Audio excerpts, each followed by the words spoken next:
जिला प्रशासन तरफरु कर्म क्षेत्र में महिला मानंकु यौन शोषण सुरक्षा जनित तालीम शिविर राज्य सरकार महिला और शिशु विकास विभाग एक्शनेट तथा जिला प्रशासन तरफरु आज खोर्धा जिले में कर्म क्षेत्र में महिला मानंकु यौन शोषण सुरक्षा पाई एक तालीम शिविर आयोजन करा जायथिला।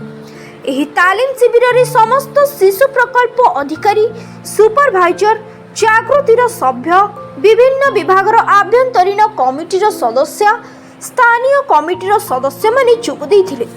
एहार उद्घाटनी उत्सव में मुख्य अतिथि भाव जोगदे खोर्धा जिलार अतिरिक्त जिलापाल श्री प्रताप चंद्र बेउरा सबु विभाग तथा सबु संस्था को सेमानकर कमिटी गठन करने को परामर्श देइथिले एवं समस्त कमिटीर समीक्षा बैठक में विवरणी ठीक समय किपरि पहुंचबो सेथिपाई समस्त अनुष्ठान को निर्देश देइथिले।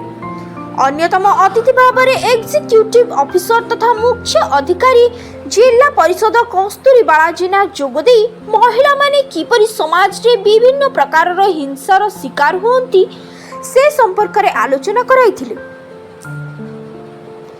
एही प्रकार तालीम शिविर रे समस्तंक पई निहाती आवश्यक तथा आईन सठिक व्यवहार किपरि समस्त करिवे सेति प्रति दृष्टि देवा पई समस्तंक अनुरोध करिथिले।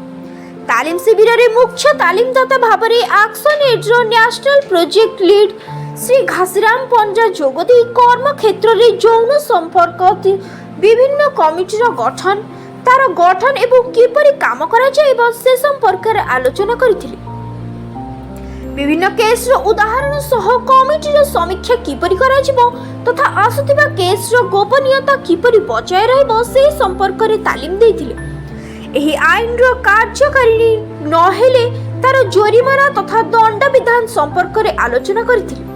तालीम शिविर को खोर्धा जिलार अतिरिक्त जिला शिशु मंगल अधिकारी श्रीमती सुषमा महांती स्वागत करथिले। सुरक्षा अधिकारी श्रीमती सौदामिनी मिश्र धन्यवाद अर्पण करथिले। एक्शनेट जिला संयोजिका स्वाति तन्मया मिश्र सभा परिचालना करथिले। तालीम शिविर को लकी बलियार सिंह प्रियरंजन संपादन करने सह समस्त व्यक्ति सहयोग करथिले। Bureau report SM news.